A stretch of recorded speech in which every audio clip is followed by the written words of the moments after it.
மேரேஜ்க்கு அப்புறம் கிட்ஸ் ஆனதுக்கப்புறம் ஏதாவது பண்ணி லைஃப்பில் சக்ஸஸ் ஆகணும்னு நினைக்கிற லேடிஸாக நீங்கள் உங்களுக்கான வீடியோ தாங்க இது.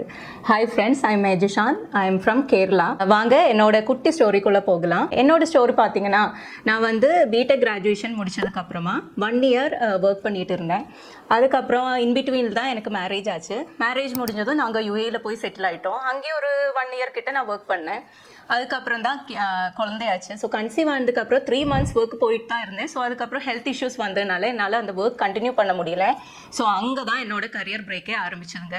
ஸோ அதுக்கப்புறம் 2வது குழந்தை, ஒரு 2 to 3 years ஏஜ் கேப் இருக்குது. ஸோ 2வது குழந்தையாச்சு. ஸோ இன்பிட்வீன்லேயும் நான் வந்து கொஞ்சம் கவர்மெண்ட் எக்ஸாமுக்கு ப்ரிப்பேர் பண்ணியிருந்தேன். லிஸ்ட்லேயும் வந்திருக்கேன். அது மட்டும் இல்லை, ஸ்மால் ஸ்கேல் பிஸ்னஸ் பண்ணியிருக்கேன். ஸோ இது மாதிரி ஒவ்வொன்றும் ட்ரை பண்ணிகிட்டே தான் த்ரூ அவுட்டாக இருந்தேன். ஆக்சுவலாக எனக்கு வந்து இந்த கரியர் பிரேக் வரக்கூடாதுன்னு நினச்சிட்டே தான் இருந்தேன். ஸோ ஆனால் யூஏல இருக்கும்போது இந்த 2 கிட்ஸையும் பார்த்துக்கிட்டு, பேரண்ட்ஸ் என் கூட இல்லை. ஸோ அந்த 2 கிட்ஸையும் பார்த்து ஒர்க்கும் மேனேஜ் பண்ணுறது, ஒர்க் ஃப்ரம் ஹோம் ஒர்க் பண்ணிட்டேன். ஸோ அப்படி பண்ணிட்டு இருக்கும்போது ரொம்ப கஷ்டமாக இருந்தது. ஸோ எதுக்கு இதெல்லாம், கொஞ்சம் நம்ம பிரேக் எடுத்துக்கலாமேன்னு நினச்சி நான் கொஞ்சம் ஸ்டாப் பண்ணலான்னு இருக்கும்போது தான் அங்கே தான் என் லைஃப்லேயே ஒரு டேர்னிங் பாயிண்ட் வந்ததுங்க. ஸோ என்னோட ஃபேமிலியில் ஒரு மேரேஜ் வந்தது.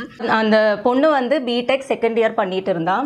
ஸோ நான் அவங்க வந்தப்போ கேட்டேன், எதுக்கு நீங்கள் இப்போ மேரேஜ் பண்ணி கொடுக்குறீங்க? ஸோ அவங்க வந்து கோர்ஸ் கம்ப்ளீட் பண்ணி ஏதாவது வேலை கிடைச்சதுக்கு அப்புறமா உங்களுக்கு பண்ணலாமே எனக்கு கேட்டபோது அவங்க சொன்னாங்க, அவங்க சொன்ன அந்த ஒரு வார்த்தை அது ரொம்ப இதாக இருந்தது.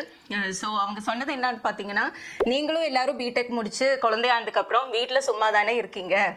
ஸோ என் பொண்ணுக்கு இப்போவே மேரேஜ் பண்ணி கொடுக்கலாமே, இந்த இன்ஜியும் நீருமா போக போகிற இந்த இன்ஜினியரிங் எதுக்கு கம்ப்ளீட் பண்ணணும் என் பொண்ணு அப்படின்னு கேட்டாங்க. ஸோ அங்கே தான் நான் வந்து ஏதாவது பண்ணணும், இவங்களுக்கெல்லாம் ஒரு எக்ஸாம்பிளாக இருக்கணும்னு நினச்சி தான் நான் இப்படி யோசிச்சுட்டே இருக்கும்போது தான் என்னோட ஹஸ்பண்ட் வந்து இ-காமர்ஸ் பிஸ்னஸ் பற்றி என்கிட்ட சொன்னார். ஸோ நான் என்ன பண்ணேன், ஈவன் தோ எனக்கு செகண்ட் பேபிக்கு வந்து 6 months தாங்க. ஸோ ஈவன் தோ ரொம்ப கஷ்டமாக தான் இருந்தது அங்கே யூஏயில். ஆனால் இருந்தாலும் நான் வந்து தமிழ் இ-காமர்ஸ் கோர்ஸ் வாங்கி படித்து நான் ஒரு 2 monthsல இந்த இ-காமர்ஸ் பிஸ்னஸை பற்றி கம்ப்ளீட்டாக படிச்சுட்டேன்.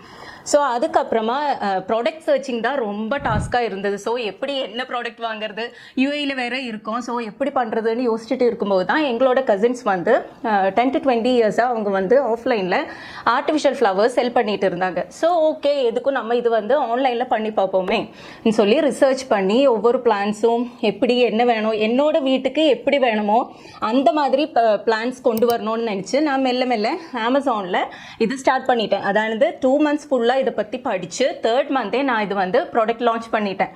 ஸோ இப்போ வந்து 1 இயராக நான் வந்து அமேசானில் சக்ஸஸ்ஃபுல்லாக நான் செல் பண்ணிகிட்டு இருக்கேங்க. இங்கே தான் என்னோட கரியர் ஜேர்னியே ஸ்டார்ட் ஆச்சு.